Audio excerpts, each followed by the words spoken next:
નમસ્કાર, આપ જોઈ રહ્યા છો નેશન પ્લસ ન્યૂઝ. હું છું આપની સાથે હેતલ ગોલ.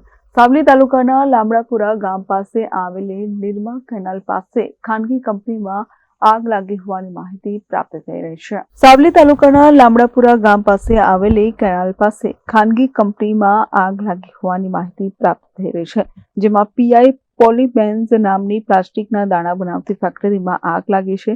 ભીષણ આગના કારણે ધુમાડાના કાળા ડિબાંગ ગોટે ગોટા દૂર દૂર સુધી જોવા મળી રહ્યા છે.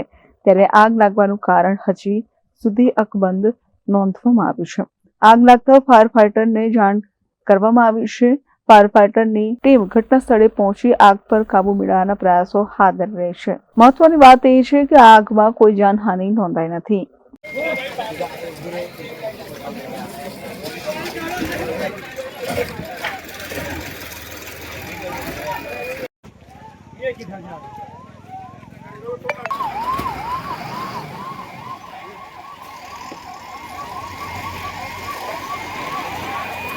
Bureau report, nation plus news, Savli. સમાચારોના સતત અપડેટ મેળવવા માટે અમારી નેશન પ્લસ ન્યૂઝની યુટ્યુબ ચેનલને સબસ્ક્રાઇબ કરો, બેલ આઇકન દબાવો અને જોડાયેલા રહો ફેસબુક, ઇન્સ્ટાગ્રામ અને ટ્વિટર પર.